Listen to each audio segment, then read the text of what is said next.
So if anyone's been watching the Berlin game so far, I think most of you would agree with me in saying that the series between Gambit and 100 Thieves is pretty nuts. 100 Thieves staged probably the biggest comeback we've seen in Valorant history, and I think this is a really good game to go over. I'm going to go over it round and round at a time because each round has something that I think is really important to share with you guys. So for this round, starting round 15, right?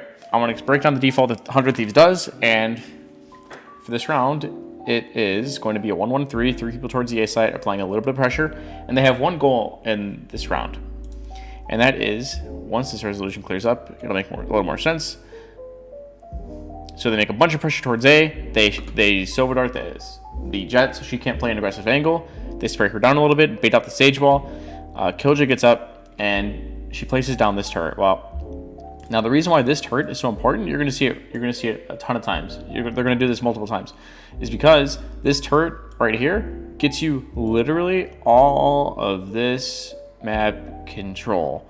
Literally, as long as Killjoy stays in this vicinity, nobody could push you up in this area, because they either have to fight the turret, and then they have to fight anybody holding with the turret, and it's just a nightmare. So you're going to see this turret be used a lot in this game.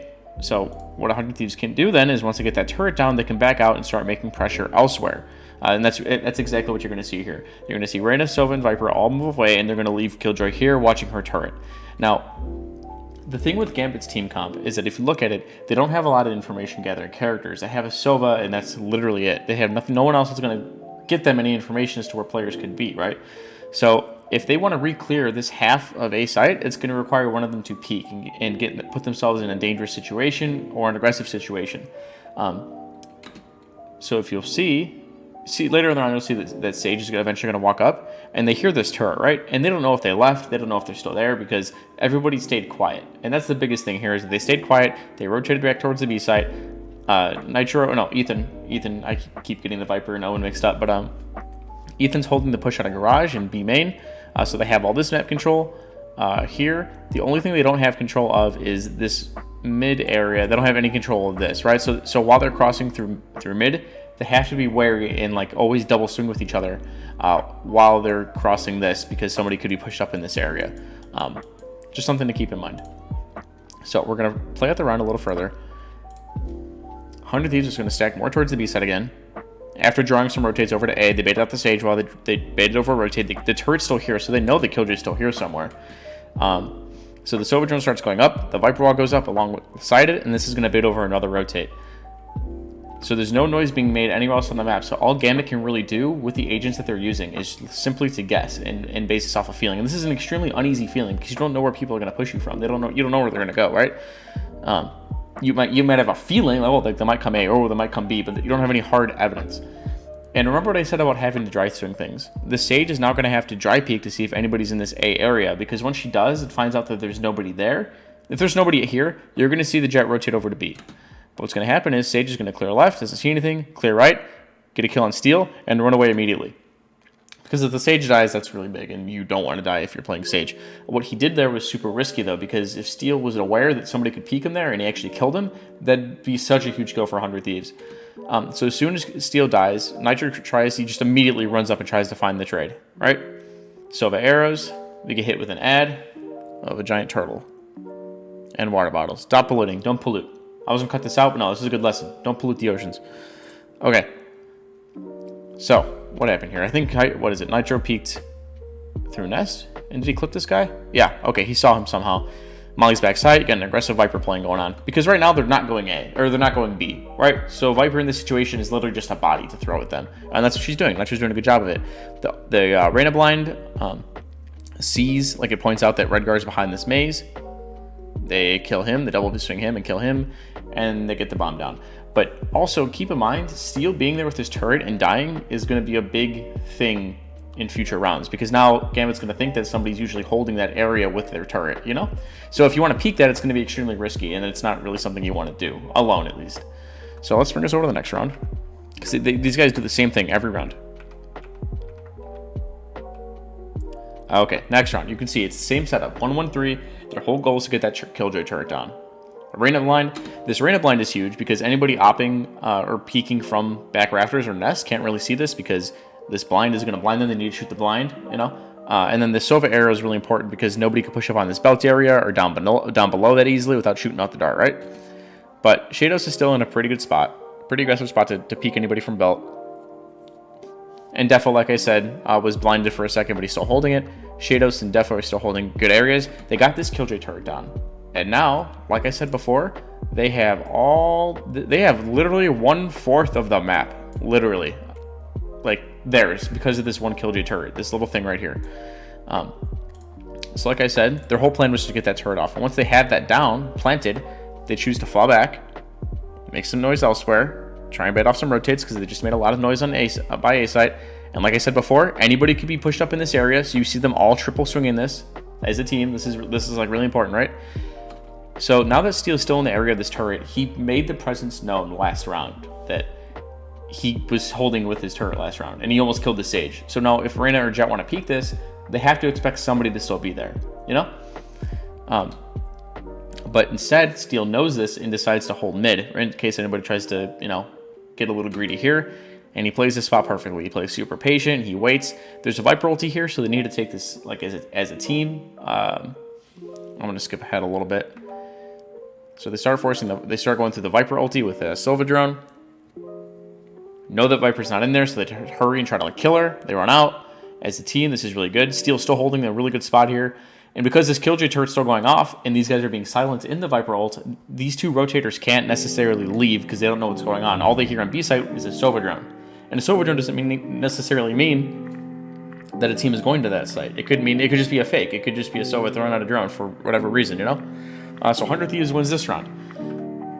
Oh, yeah, wait, hold on. Before we go to the next round, the Killjoy turret's still up, so not only do they not decide to go B, this turret is still up, so they know that, like I said before, this is like their line. This is their safety zone. Nobody has crossed their safety zone, and that means most likely there's not going to be a lot of people on A, so they beat Gambit to the spot, and these guys, yeah, they beat Gambit to the spot, and they get the bomb down pretty safely, and once again, they win the round. So, really big round for 100 Thieves. So let's skip on to the next one.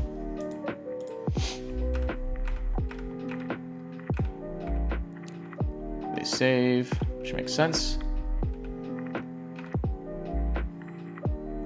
Okay, again, this is literally the same exact thing. You're going to see the same Reyna blind. You might see the Sova arrow, maybe not. Yeah, Sova arrow, the same exact line. They have the same exact routine. They get that same exact turret down, and they go back to Ethan isn't overextending. He's literally just waiting for people to push him. Knows that somebody could be close, especially if the enemy's on an eco round. That's probably the most likely time they're going to like play aggressive. He ain't moving. He ain't budging. He isn't getting thirsty. Somebody swings him. He kills him. Kills him too. Good eco run. This turret's still up. They have all the same main control. Steel gets in this nice little comfortable spot here. It's an unlosable, almost unlosable. Literally. This Viper wall is huge because it gets them so much orange control, but we'll talk about that later. This is a really good wall. This is like 100 Thieves. This is like the 100 Thieves, I think, is like the only team I see that like run this Viper wall, and they don't run a Sage. But we'll talk about that in a minute. On to the next round. Again, this is pretty similar. The similar concept is made with this Killjoy turret. So they don't necessarily go up all the way with a Reyna blind and a Sova dart. They just throw this turret down, back away, so nobody can push up again, and they fall back. The dart doesn't cover anything in mid, so they know mid's pretty open. I don't think, did they make any presence towards B? Yeah, okay, so they start Sova droving towards B, start making some noise.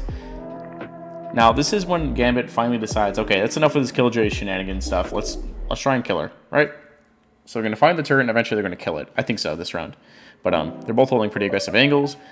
With them holding this, I think that it'd be safe to rotate maybe one more over, which I think you might see Sage or Sova do in just a second, with so much pressure being made. Okay, Reyna decides to fall back a little bit. Now this is the round I want to talk about that Viper wall in. On B side, if you throw this Viper wall, look how much it's going to cover. It covers you, it gets you so much ground, especially combined with this Killjoy ulti. This has got to be like a set strat. Like when they have a Killjoy ulti, this is like the strat that they pull off. They throw the Killjoy turret here to make it look similar to what they were doing before. Killjoy just leaves and just runs straight to B main. They clear B main like they usually do, the normal routine. So everything looks the same, but in reality what they're doing is they're getting this Killjoy ulti down to get them this, literally all of this is literally theirs. And it's super hard to retake that. Super hard, because you're gonna see in a second that Ethan eventually makes his way up the rope, literally just walks in the kitchen because this Viper wall allows him to do so, right? So now let's just watch the enemy team. Let's watch Gambit try to retake now.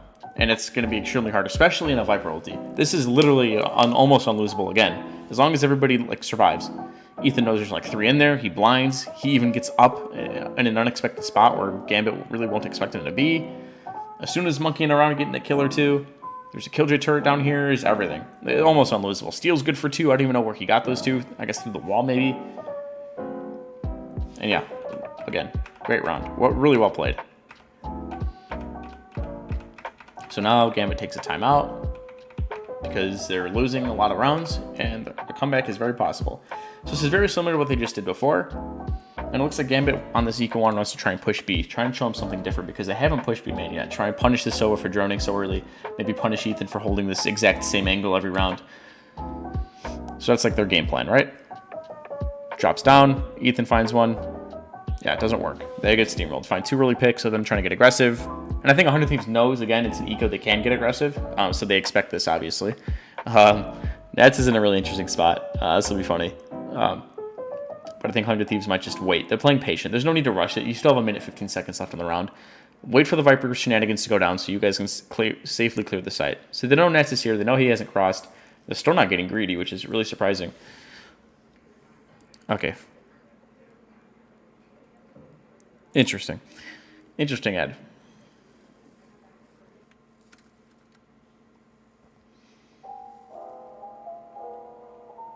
Okay, so, let's look at this look from Steel. How the hell is he all the way in A main, right? You might be asking yourself. So while all this commotion's going down, all this Viper stuff, the 2 guys just died. After those 2 guys get picked off, odds are, if this Sage walls, she's probably leaving. Especially if Jet and Reyna saw that there was like 3 people here, 3 or 4 people. Steel recognizes this and tries to just get aggressive on A. He clears all of his corners, takes his time because his team is taking their time.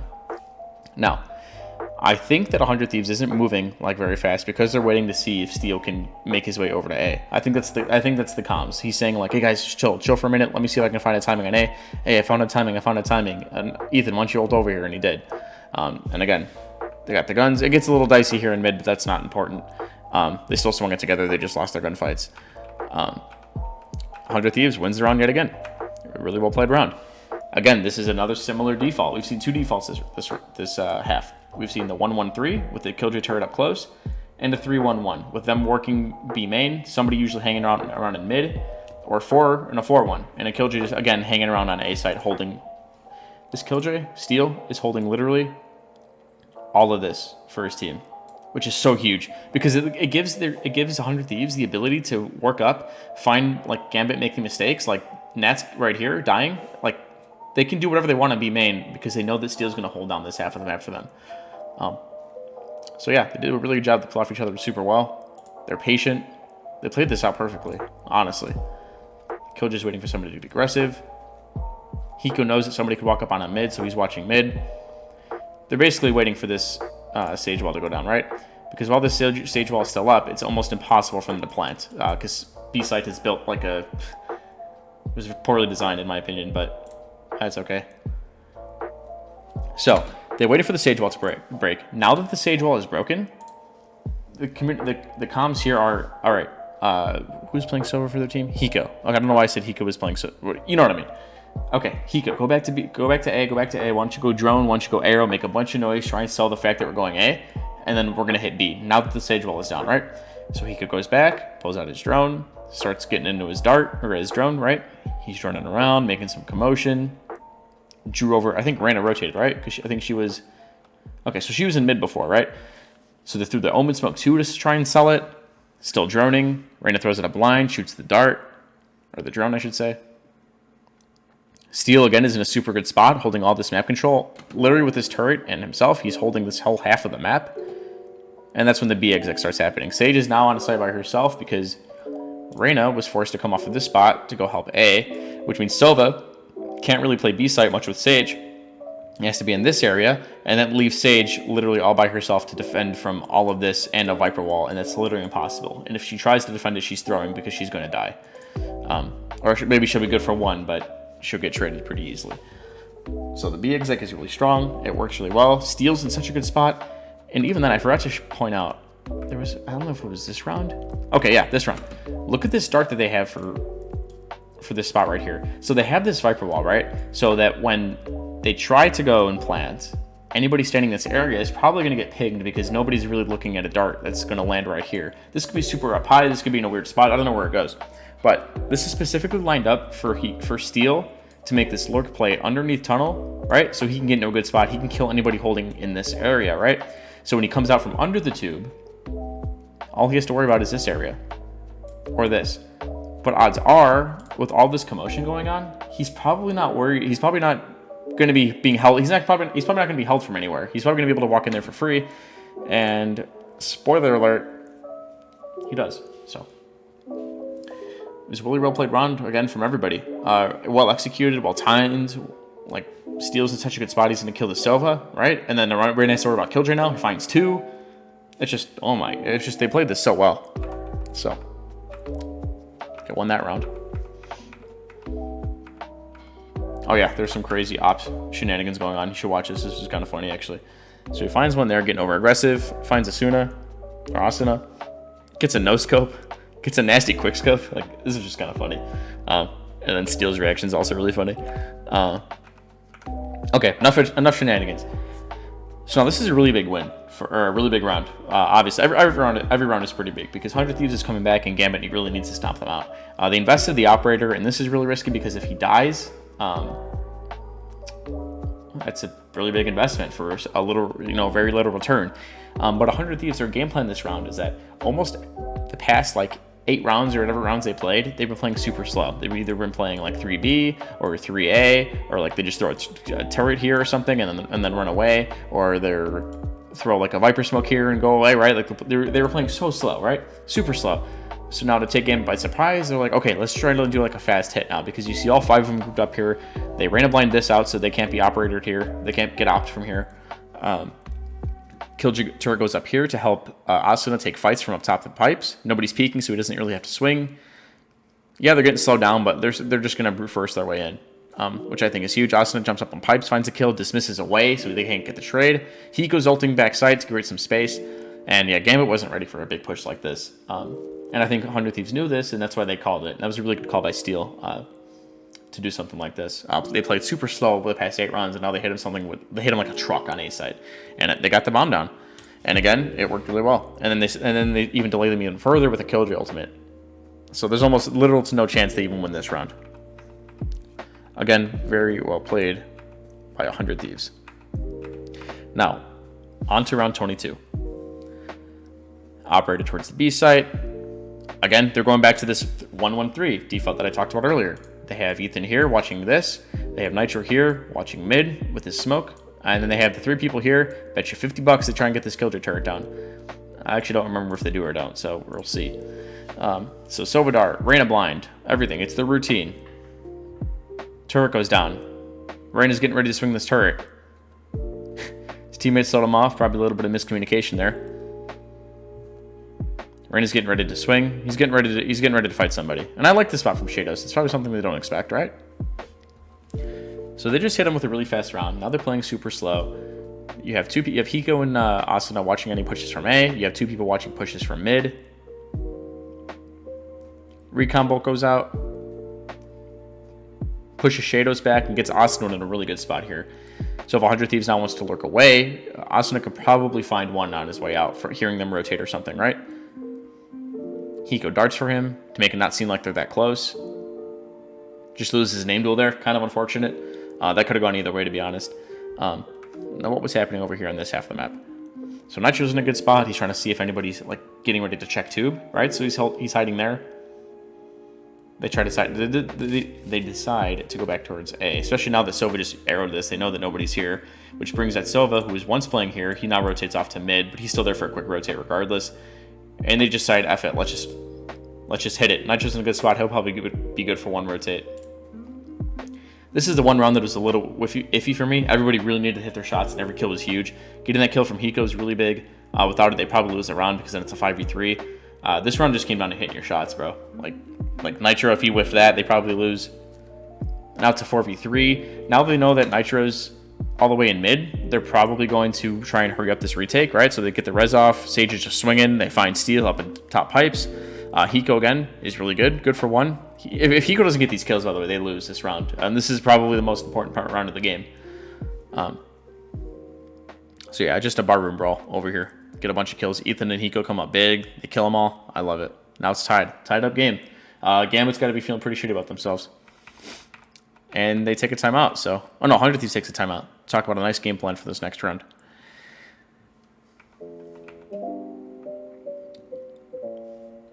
So this time, maybe they're anticipating that since almost every round they've gotten aggressive out of somewhere, they throw this turret here. And what this turret does is it watches any pushes out from here, which Steel basically has full vision of, and it watches any push from here, the only spot that they really could push from. Like you basically have to be seen by this angle if you're going to push out of A. Maybe this angle, maybe if you hug this wall all the way, you can like get around it, but like that's really unlikely. But they know they get aggressive almost every round, so Steel's holding back, letting them get aggressive to try and find some easy picks. Especially if you only have Spectres and whatnot, like Spectres and Classics and stuff, it's going to be a lot harder for you to hit like these types of shots from these angles. So I respect him playing back there. It makes a lot of sense. All right, so they decide to go towards B. Pretty standard B hit. Got a little sloppy. Nitro didn't expect anybody to be there. Did he go in front of the drone? Because that might have been... what does Hiko do here? So he blinds, he arrows. Okay, so they got a little sloppy, right? Asuna got a little overexcited and he tried running at them and got punished for playing sloppy. But again, Gambit's still on a save, so this round is still completely winnable. They decide to immediately fall back and retreat. Gambit's so confused because all of these rounds, 100 Thieves has been playing so quiet, right? So they don't really know what 100 Thieves is going to do next. So now that they just heard him run away, I don't think they heard him run away, but like they were just really confused right now. That's basically it. They don't know what they're doing because it's also a save round, so they sort of have to play together because there's no way anybody's getting any kills with a Classic or something, by themselves. And as soon as this group starts to disperse, that's when picks start to happen. Because if you start wandering around by yourself with the Classic, you're probably going to die, right? Like there's no reason for Sage to be pushing that. They probably should just group up now that they have the man advantage and play the retake together as a team. Sage pushing that, she could have held that from such a safer angle and done the same amount of what she was trying to do, So now 100 Thieves decides, hey, let's regroup and hit back towards B side, right? So they're throwing Omen Smoke in mid. This Omen Smoke is really big because anybody could literally just walk through it, and that's a big problem because you have to be worried about lurkers and stuff. They could be back towards A, but maybe not. I think Gambit's just gambling at this point that they're probably towards B. And again, they don't have that great of weapons, so they have to stay together. The drone comes in, clears everything out. Viper ulti goes down. Again, this is a really big ulti. And then I remember this round. This round, you're going to see as soon as the 100 Thief starts planting, Gambit just charges in at them. Yeah, they start planting and they just start running in at them, which makes sense. I've said this 80 times now. They don't have that great of weapons, and the only time you're probably going to win this in a Viper ulti is when somebody's planting, because then it's a 3v3, So that was probably their best opportune time to like hit that, So I can't really blame them from that. But now it's 12-11, and this is looking extremely worrisome for Gambit. And now for the final act, the final play of this game, 100 Thieves decides to bust out the mid-exec, which I think is kind of a mistake. Everything's been working so far, so why change it? But they wanted to take Gambit by surprise, right? So why not try it? So the smoke boiler, Sova darts deep mid. They try to work up tube here. They just sent 3 people up tube. I really wonder what their game plan here was. Like if they got all the way up to 2, what their whole game plan was. So the Sova drone actually collates and gets 2 people there, something you don't see very often. Killjoy stays by herself in the hallway, throws a turret out, tries to make a little bit of pressure, tries to make Sova commit to this angle and know that somebody's still in this area and they still have to clear Steel out. Hiko's watching for any aggression out of A, while Nitro's doing the same out of B. And then this gets kind of dicey. Yeah, Ness saw the tip of his gun. Nitro again is going to, or Ethan, Nitro? Yeah, Nitro's just going to walk right into him. It's going to be kind of unfortunate. Eventually, like it takes like 20 seconds for him to walk. Yeah. Okay, so as soon as Nitro dies, he calms us. There's somebody in this corner, and that's why 100 Thieves starts running here, because they don't have a lot of time from where they were to get here before Nats can escape. And I think Nats in this situation next time maybe could try to run away. I don't know. But that's why 100 Thieves ran there, because that's the only timing, like they were about to miss their only time when they can get a trade-off. So now that they have him pinned down in this corner here, and Asuna got that headshot on him, they can now actually kill him a lot easier with just a shock dart. So They get the trade there. They bring him back down to a 4v4. Steel again is in a really good lurk spot. He's just walking around. Finds Sage up top too. Kills her. Now they're worried about Steel up in mid now because Chronicle is now watching mid, trying to catch maybe the flank on the Killjoy, and he does. Comes down to a 3v3. Trying to get the bomb down. They plant, and Reyna. Yeah, nobody's watching the smoke as they're walking away. I think that's what happened here, right? I think Reyna finds the timing. Nobody's watching the smoke, and he dies. So this is really scary. It's now a 2v3. This isn't looking winnable for 100 Thieves because I don't know. Austin is half HP. They got 3 guys at full. They jump spot their flank. They don't see anybody. They hear a Reyna blind, Silver Dart, and a Jet Smoke. That means nobody can be flanked. They don't have to worry about it anymore. If they look back that way anymore, they're kind of throwing. And now they just got to hit their shots. That's all this comes down to. Austin whiffs. Shados gets a head tap on him, and now it's all up to Hiko, right? He's playing close, finds a headshot on the Jet, which is really big. Swings right, swings left again, kills the Reyna, and now it's just a matter of playing time. He hears the Sova running, and I think that was the Sova's biggest mistake, was running, because all Hiko has to do in this situation is just play time. And if he does that, he wins. So he jumps around, bobbing and weaving, starts to defuse. Hiko says, F it, I'm just wide swinging him. I love the pop-off reaction that you see from 100 Thieves there. So yeah, that was a breakdown of 100 Thieves' big comeback on Icebox and how they played it, and like the thought process, and probably some of the calls behind it, because I thought they played so well. They played like they were down 11-3 and down a map. Like, bro, it takes a really strong mental and some really experienced players to overcome that, you know? And I think that 100 Thieves, like, they're just so like, you gotta have a really, really, really strong mental in order to come back all the way down from this and not drop a single round from the time you're down 11-3 all the way you win 13-3. That's not easy to do, especially against other professionals. So yeah, again, 100 Thieves played this really well, and it was definitely a series that's going to go down in Valorant esports history, I guess, if you want to call it that. So with that being said, though, I hope you guys learned something. I know I did. And 100 Thieves, bring it home, baby. Steel, Hiko, Ethan, you guys are all nuts. So I'll see you in the next one, guys. Take care.